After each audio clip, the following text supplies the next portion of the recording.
Industrial sector कितने parts में divide है? दो। एक है हैंडीक्राफ्ट गुड्स वाली इंडस्ट्री और दूसरा उन्होंने बना रखा है मॉडर्न इंडस्ट्रीज। ठीक है जी, इसमें से हैंडीक्राफ्ट हम पूरा पढ़ चुके हैं। तो आज का जो टॉपिक है हरमिंदर वो कौन सा होगा? Modern industry. हैंडीक्राफ्ट में आर्यन हमने क्या क्या पढ़ा था कि हैंडीक्राफ्ट में उन्होंने हमसे ही हमारा कुनाल क्या ले लिया था? Raw material. फिर हर्ष वो ब्रिटिश ले गए, फिर अभी बात इनकम्प्लीट है।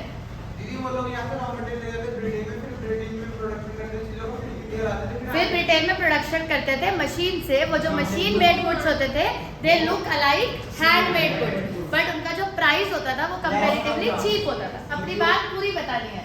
तो अब वो जब कंपैरेटिवली प्राइस चीप होता था तो वो उस चीज को हमारी डोमेस्टिक मार्केट में भी बेचने लगे और हरमिंदर इंटरनेशनल मार्केट में भी, जिससे कि हमारी डोमेस्टिक मार्केट भी खत्म हो गई। एग्जैक्टली, क्लियर है भाई? ये हमारे कौन से गुड्स की बात हो गई? हैंडीक्राफ्ट। अब थोड़ी सी बात कर लेते हैं मॉडर्न इंडस्ट्रीज की। मॉडर्न इंडस्ट्री में ज्यादा कुछ है नहीं। सबसे पहली चीज तो मैंने आपको बताई थी कि कैपिटल गुड्स इंडस्ट्रीज को ब्रिटिशर्स क्या कर गए थे? हर्ष कुछ याद है? क्या होती है कैपिटल गुड्स इंडस्ट्री? जिनकी मदद से गुड्स बनते हैं, जैसे कि मशीनें। तो कैपिटल गुड्स होते हैं जिनसे फर्दर गुड्स बनते हैं, जैसे फॉर एग्जांपल मशीन। उन इंडस्ट्रीज को हरमिंदर ब्रिटिशर्स ने क्या कर दिया था? शट डाउन कर दिया था। और हमारे पास सिर्फ एक ही इंडस्ट्री थी, ये बात भी हमारी हो चुकी है, जिसे 1907 में इनकॉर्पोरेट करा गया था। उस टाइम पे हमारे पास एक ही इंडस्ट्री थी जिसका नाम क्या था? टिस्को। ये भी पढ़ के गए थे उस दिन। और टिस्को की आज के नाम पे टिस्को टाटा के नाम से जाना जाता है। और टिस्को की फुल फॉर्म क्या थी? Tata iron and steel company. क्या थी भाई? Tata iron and steel. तो अगर हम हैंडीक्राफ्ट के अलावा आर्यन बात करें, हैंडीक्राफ्ट देखो, हैंडीक्राफ्ट तो दीक्षा सबसे इंपॉर्टेंट है ही, तभी हमने उसको बिल्कुल अलग रख रखा है। ये तो सबसे इंपॉर्टेंट है, लेकिन बाकी हर सुनने पर ध्यान दो।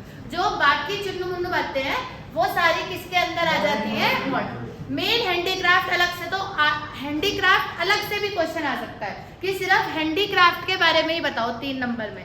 मॉडर्न के बारे में छोटे छोटे क्वेश्चन ज्यादा बनते आ रहे हैं। जैसे आपसे पूछ लिया कि बताओ टिस्को कब इनकॉर्पोरेट हुआ, ब्रिटिशर्स कौन सी इंडस्ट्री को शट डाउन कर गए थे, तो ब्रिटिशर्स कौन सी इंडस्ट्री को शट डाउन, ठीक है। और इनिशियली हमारे यहाँ पर सबसे ज्यादा जो इंडस्ट्रीज में काम होता था, मतलब सबसे ज्यादा काम जो इंडिया में था वो किस चीज का था? कॉटन एंड जूट का। और कहां से था? महाराष्ट्र से। महाराष्ट्र में ही आज भी सबसे ज्यादा कॉटन एंड जूट पाया जाता है। तो एक तो यहाँ पे ये सिचुएशन थी, कॉटन एंड जूट में हमारा काफी अच्छा हाथ था।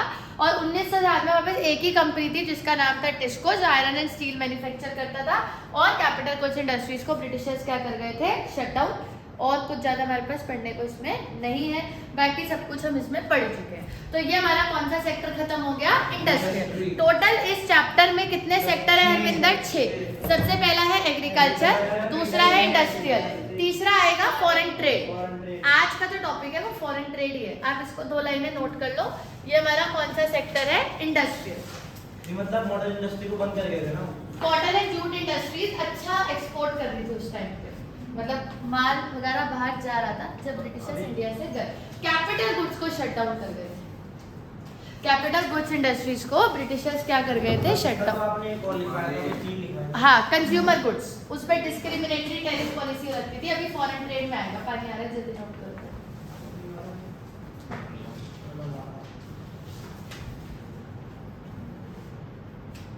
ठीक है भाई, आज का टॉपिक शुरू करेंगे। हमारा तीसरा सेक्टर जिसका नाम है आगे फॉरेन ट्रेड, बहुत इंपॉर्टेंट है, अच्छे से फटाफट नोट कर लो।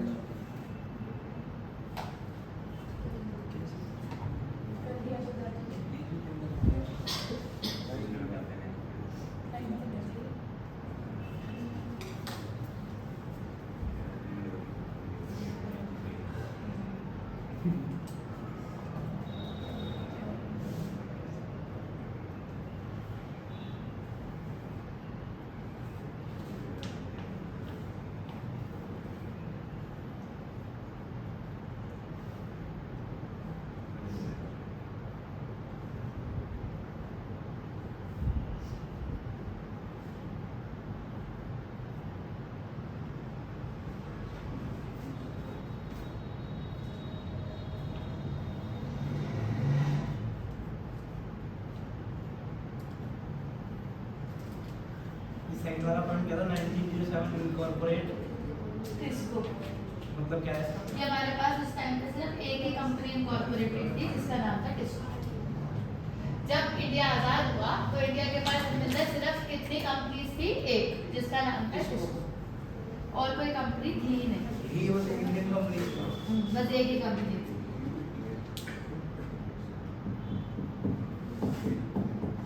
हाँ भाई, हो गया?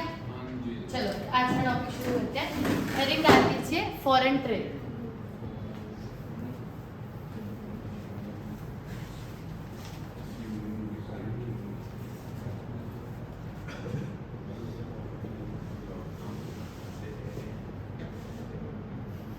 चलिए, आज की जो क्लास है हरमिंदर वो इसी टॉपिक के बारे में है, तो वंशिका पूरा कंसंट्रेशन जरा बोर्ड पर करें।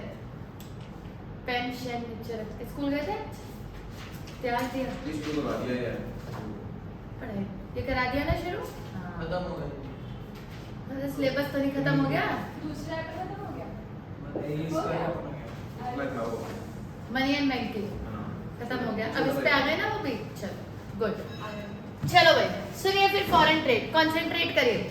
अब कुछ आंसर दे के आना, क्लास में कुछ लगे तुम पढ़ते हो, ठीक है? चलो सुनो फिर, इंडिया के फॉरेन ट्रेड की क्या सिचुएशन थी। फिलहाल बहुत ध्यान से सुनना है, तीन ही बातें हैं इसमें, तीनों को कंसंट्रेट करके सुनो। फॉरेन ट्रेड से मतलब क्या होता है Tushar? Import export and export. Foreign trade का मतलब हर्ष वैसे यही होता है, एक तो होता है इंपोर्ट और दूसरा होता है एक्सपोर्ट। जैसा कि आर्यन हमने आपको अभी भी बताया कि ब्रिटिशर्स वंशिका कैपिटल गुड्स की इंडस्ट्रीज को क्या कर गए थे? Shut down. अब एक ऑब्वियस सी बात है कि जब वो कैपिटल गुड्स की इंडस्ट्रीज को बंद कर गए, कैपिटल गुड्स प्रणव क्या होते हैं? जिनकी मदद से गुड्स बनते हैं, तो मशीन वगैरह। तो क्या हमारे पास, सोच समझ के जवाब देना आर्यन, क्या हमारे पास गुड्स बनाने का कोई साधन था? नहीं। वो बंद कर दो। था कि नहीं था? गुड्स बनाने का साधन को क्या बोलते हैं? Capital goods. और उसकी इंडस्ट्री क्या कर गए? Shut down. तो हमारे पास कोई तरीका था नहीं गुड्स को बनाने का, तो India was the exporter of raw material. इसका मतलब मुझे आप समझाओगे। इंडिया रॉ मटेरियल क्या करता था? एक्सपोर्ट। और इंपोर्ट क्या करता था? Finish goods. क्योंकि ऑब्वियस सी बात है, चलो बताओ। हाँ, रॉ मटेरियल से फिनिश गुड बनाने के प्रोसेस को क्या कहते हैं? अगर तुम्हें ये आंसर नहीं आता, शाबाश, अब सोच के बोलो। रॉ मटेरियल से फिनिश गुड बनाने के प्रोसेस को क्या कहते हैं? प्रोडक्शन। क्या कहते हैं उस प्रोसेस को? प्रोडक्शन। प्रोडक्शन के लिए जो सबसे इंपॉर्टेंट चीज होती है वो होती है मशीन, ठीक है? अगर मशीन नहीं होगी तो प्रोडक्शन तुषार नहीं हो पाएगी। अब हमारे पास वंशिका किसी भी प्रकार की कोई भी मशीन नहीं है, तो हम रॉ मटेरियल हरमिंदर किसको देते थे? उनको। और वो हमें क्या देते थे? Finish good. जैसे अगर हम उन्हें कॉटन देते थे तो वो उससे हमें क्या बना के देते थे? क्लॉथ। मशीन भी यहाँ नहीं आ सकती थी। मशीन आने के पैसे, मशीन खरीदने के लिए तो पैसे चाहिए ना, और मैन्युफैक्चर आप कर नहीं सकते क्योंकि आपका प्लांट तो डिमोलिश हो गया। अब आप दोबारा, अगर इतना पैसा होता तो हम मशीन खरीदते ना, हमें पैसे ही नहीं है, अब क्या करें? तो एक ही तरीका है कि हम रॉ मटेरियल को क्या करने लग गए? एक्सपोर्ट। कि भाई हम तुम्हें रॉ मटेरियल देते हैं, कुछ सुनने पर ध्यान दो, हम तुम्हें क्या दे रहे हैं? रॉ मटेरियल, और तुम मुझे क्या बना के दोगे? कौन किसे? हम ब्रिटिश हमें देंगे फिनिश गुड्स। और हम क्या देंगे? तो अगर हम उन्हें कॉटन देंगे, तो हमें क्लॉथ देंगे। और अगर हम उन्हें शुगर केन देंगे, तो हमें चीनी। शुगर देंगे, चीनी देंगे, चीनी, ठीक है? चलो, अगर हम उन्हें शुगर केन देंगे तो वो हमें बदले में आयरन क्या देंगे? शुगर देंगे, क्योंकि जो प्रोसेस करने के लिए मशीन चाहिए वो हमारे पास नहीं है। आ गई समझ में? दूसरी बात एक और समझ लो, ध्यान से समझना इसको भी। तो दीदी ये काम तो हम किसी और देश के साथ भी कर सकते हैं, जरूरी थोड़ी है कि ब्रिटेन के साथ ही करना है। भाई जब उन्होंने तुम पे राज किया तो वो तुम्हारे दुश्मन हुए, तो आप उनके साथ ही क्यों ट्रेड कर रहे थे? किसी और कंट्री की भी तो हेल्प ली जा सकती है। तो इसका जवाब ये है कि जब ब्रिटेन, प्रणव इधर, जब ब्रिटेन इंडिया से गए तो उन्होंने इंडिया के ट्रेड पर अपनी क्या बना ली थी? मोनोपोली। बहुत ध्यान से बात को सुनना, क्या बना ली थी? मोनोपोली।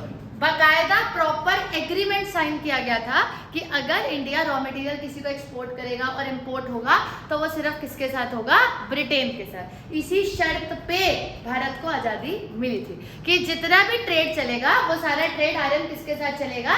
ब्रिटेन के साथ चलेगा। तो मोर देन 50% जो इंटरनेशनल ट्रेड था वो इंडिया सिर्फ किसके साथ करता था? ब्रिटेन, क्योंकि किसी और के साथ करना अलाउड ही नहीं था, क्योंकि ब्रिटेन ने हमारे ट्रेड पर अपनी क्या बना रखी थी? मोनो।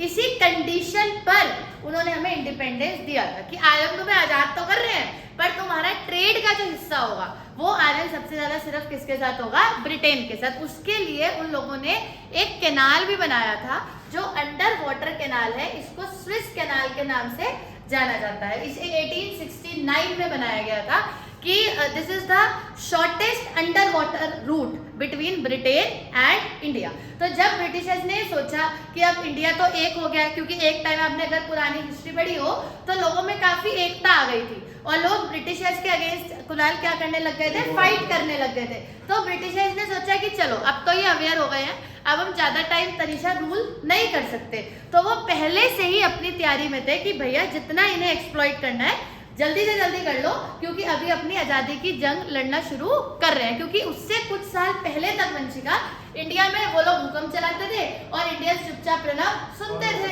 है ना? तो उन्हें कोई डर नहीं था। पर जब धीरे धीरे उन्हें डर लगने लगा कि यार अब तो ये अपनी आवाज उठाने लग गए हैं, अब तो एकता आने लग गई है, अब ये यूनिटी में आ गए हैं, अब ये प्रचार करते हैं, अब ये हमारी बात नहीं सुनते हैं, तो उन्होंने ये कैनाल बनाया था। And this was the shortest route. तो जिस जब अगर उन्हें इंडिया से जैसे राजा महाराजा थे, उनके पास बहुत सारा सोना था, जैसे कोहिनूर था, तो ये जो शॉर्टेस्ट रूट है इसके थ्रू इसको कहाँ ले जाया गया? ब्रिटेन। की जितना जल्दी हो सके उतना इंडिया को क्या कर लो हरमिंदर? एक्सप्लॉइट। उसके लिए जिस कैनाल का इस्तेमाल करा गया उसको क्या बोलते हैं कुणाल? Swiss canal. ये अभी फ्री है, बट अभी इस पे ट्रेड नहीं होता है इस रास्ते से, लेकिन ये कैनाल आज भी है, वैसा ही है, मतलब ये आज भी इंपोर्ट एक्सपोर्ट के लिए खोला जा सकता है। सही में कैनाल है क्या? हाँ, सही में कैनाल है। It is under water tunnel between India and Britain. पानी हाँ, जिसमें पानी के शिप्स जाते हैं और ये रास्ता इतने अच्छे से बनाया गया है कि एक शॉर्टेस्ट रास्ता है ब्रिटेन पहुंचने का। नहीं, it is connecting India and Britain. जो पूरा प्रॉपर कनेक्शन है वो इंडिया और ब्रिटेन का है। ये उस टाइम पे बनाया गया था, फिलहाल इसको बंद कर रखा है, लेकिन आज भी इस कैनाल से इंपोर्ट एक्सपोर्ट का सामान आता भी है और जाता भी है। क्लियर है? उस टाइम पे इसे कभी बनाया गया था। और एक लास्ट बात और जो हमें फॉरेन ट्रेड से सीखनी चाहिए कि इंडिया की जो एक्सपोर्ट की मात्रा थी, बहुत ध्यान से सुनना, जो हमारा एक्सपोर्ट का वॉल्यूम था वो ज्यादा था और जो उनके इंपोर्ट का वॉल्यूम था वो कम था, लेकिन फिर भी इंडिया लॉस में चल रहा था। ऐसा क्यों? सोच समझ के बताओ, ठीक है? इस टॉपिक की लास्ट बात है, बताओ। अब आप चैप्टर समझ ही गए हो तो फटाफट हम पढ़ा रहे हैं, आपको समझ आ रहा है? बताओ प्रणव। एक्सपोर्ट का वॉल्यूम इंडिया का ज्यादा था, इंपोर्ट का वॉल्यूम कम था, वैल्यू नहीं वॉल्यूम। तो फिर हम लॉस में क्यों थे? जब हम एक्सपोर्ट ज्यादा करोगे, इंपोर्ट कम करोगे, तो हरमिंदर आप तो पैसे कमाओगे ना, लेकिन इंडिया पैसे कमा नहीं रहा था, उल्टा गवा रहा था। ऐसा क्यों? फिनिश गुड तो मिल रहे हैं ना, पर वो महंगे मिल जाते हैं। महंगे नहीं मिल रहे हैं। एक ऑब्वियस सी बात है, आप किसी को भी रॉ दोगे और उससे फिनिश लोगे तो बताओ महंगा ही होगा। 1907 का जो पीरियड है इसको बोला जाता है ईयर ऑफ ग्रेट डिवाइड। सुनने पे ध्यान दें। हाँ, 1907 के बारे में बात कर रहे थे ना। 1907 को क्या बोला जाता है? Year of great divide. ऐसा इसलिए बोला जाता है तुषार क्योंकि उस टाइम पर इन डेमोग्राफिक फीचर्स में सबसे ज्यादा चेंज देखा गया।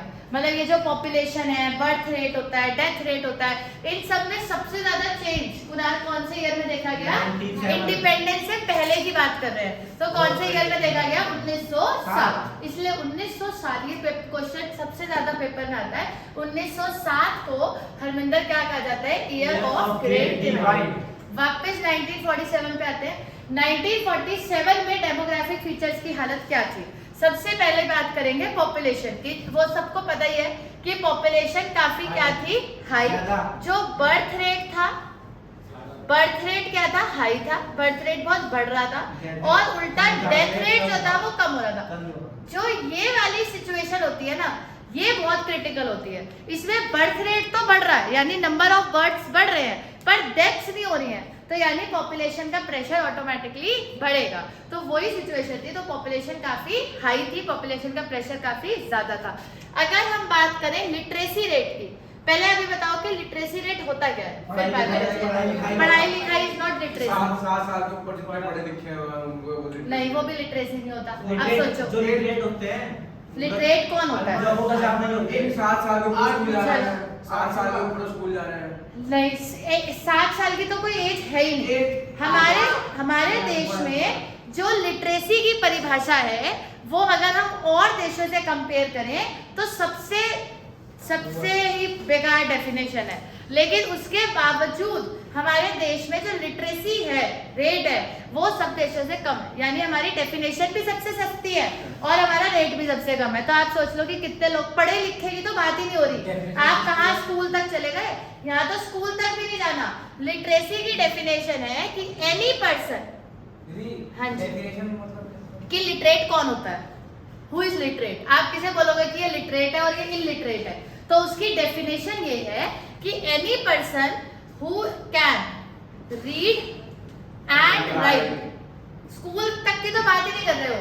Who can read and right in any single language, कोई सी भी। उसमें हम आपको ये नहीं कह रहे हैं सीधे बैठ जाइए रविंदर, इन अभी तो क्लास शुरू ही हुई है बाबू। इन एनी सिंगल लैंग्वेज मतलब it can be Hindi, it can be English, it can be your mother tongue.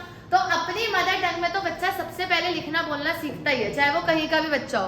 तो हम आपसे कोई इतनी बड़ी बड़ी बातें नहीं कर रहे कि स्कूल जाओ, कॉलेज जाओ, ग्रेजुएशन करो, पोस्ट ग्रेजुएशन करो। हम तो जरा सी बात कर रहे हैं कि any person who can read और write in any language is called as literate. और उस टाइम पे जो लिटरेसी रेट चल रहा था वो था 17%। सिर्फ इतने लोग थे जो लिखना और बोलना जानते थे। हम पढ़े लिखों की तो बात ही नहीं करते। बोलना हाँ, लिखना और आप मतलब लिखना और पढ़ना, ठीक है। ये 17% लोग थे जो बाकी वो भी नहीं जानते थे, क्योंकि ये 17% ही लिटरेट थे। बाकी जो बची हुई 83% पॉपुलेशन है वो तो लिखना और पढ़ना भी नहीं जानती थी।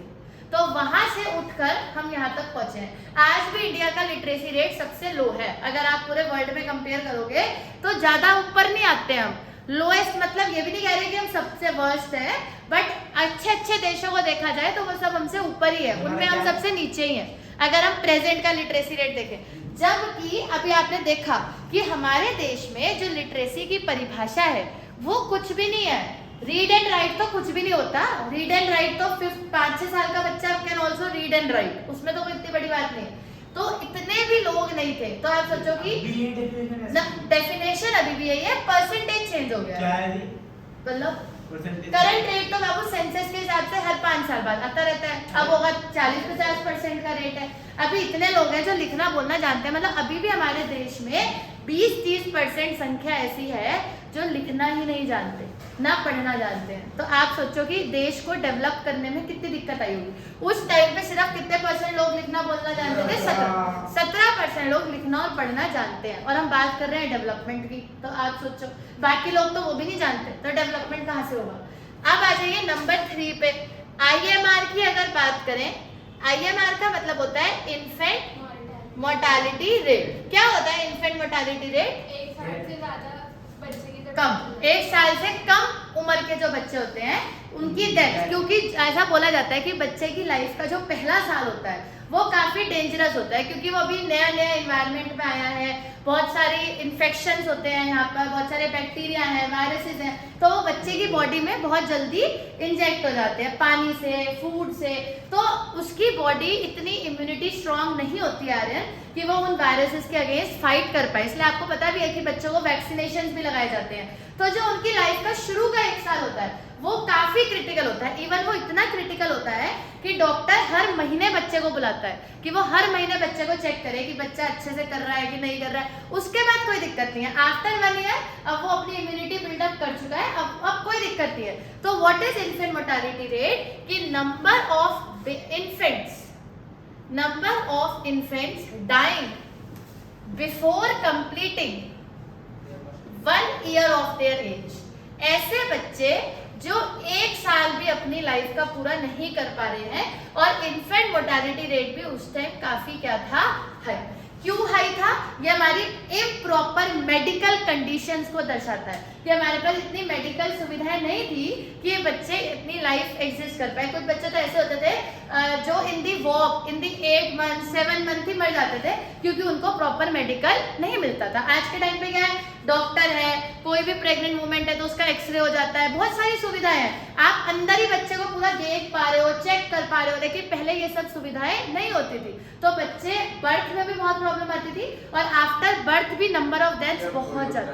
अब नहीं होता है, लेकिन वी आर टॉक होता आज भी है विलेजेस में, आज भी उन लोगों के साथ होता है जो लोग मेडिकल अफोर्ड नहीं कर सकते।